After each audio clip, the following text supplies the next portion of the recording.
Heart Kids. This month we have been reading stories, learning all about the miracles that Jesus performed. And Jesus used miracles to show his followers that he was God. And with God, nothing is impossible. So the first week we heard about when Jesus healed a man who couldn't walk, and everyone was amazed. Then we heard a story last week about when Jesus calmed the storm. And again, people were amazed. Even his disciples, his closest friends, were starting to believe more and more that he really was God's son. So this week we are going to read our last story in this series, and it's from the Jesus Storybook Bible. And it's a story about when Jesus fed 5,000 people. That's a lot of people. Maybe in your school, it depends what school you go to, there might be like 500, 800. So can you imagine 5,000 people, what that would even look like? And if you want to find this story in your own Bible at home, you can look into the stories of Matthew chapter 14, Mark chapter 6, and Luke chapter 9. I'll just show you the picture.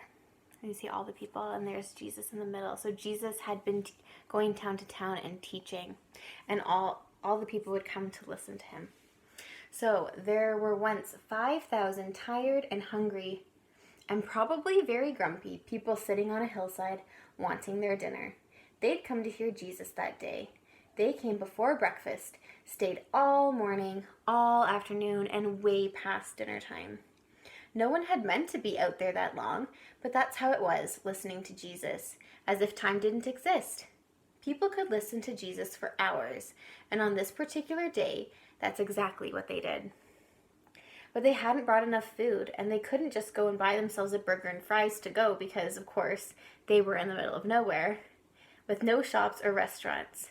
And besides, that kind of food wasn't even invented yet. What would they do? Jesus' friends had an idea. Let's just send everyone home for dinner. They don't need to go, Jesus said. You can give them something to eat. Did Jesus want them to travel all the way to town and buy food for everyone? Jesus' friends panicked. But we don't have enough money. Well, what food do you have? Jesus asked. Go and see. Now, there was a little boy in the crowd. He had brought a lunch that his mother had made for him that morning. He looked at his 5 loaves of bread and 2 fish. It wasn't much, not nearly enough for 5,000 people, but it was all he had. I have some, he said. Jesus' friends laughed when they saw his little lunch. That's not nearly enough, they said, but they were wrong. Jesus knew it didn't matter how much the little boy had. God would make it enough, more than enough. Jesus said, "Bring me what you have."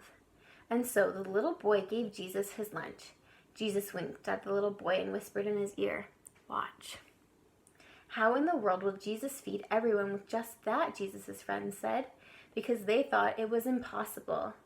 But Jesus knew the one who made all the fish in the oceans, and Jesus knew the one who in the very beginning had made everything out of nothing at all. How hard would something like this be for someone like that? There's Jesus with the little boy, and he brought up his basket with 5 loaves of bread and 2 fish, and then Jesus was going to perform an incredible miracle. Jesus took the little boy's lunch, looked up to heaven, and thanked his Father. Then Jesus gave the little lunch back to his friends, and Jesus' friends started to hand out the food. And do you know what? It was the strangest thing. No matter how much they broke off, there was always more. And more, and more, enough for 5,000. Everyone ate as much as they wanted, 2nd helpings, 3rd helpings, even 4ths, until they were full, and still there was leftovers. Well, Jesus did many miracles like this, things people thought couldn't happen, that weren't natural, but it was the most natural thing in all the world.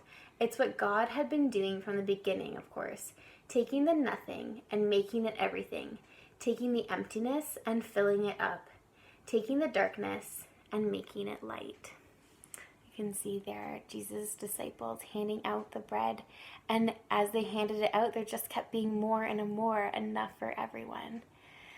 And in that way, Jesus used miracles to show people that he was God, that God had sent him to earth to bring the good news to everyone, that God loved them and cared for them and would always care for them. So he would perform miracles. He didn't perform very many, but the ones he did were very special and important and helped people to understand who Jesus really was.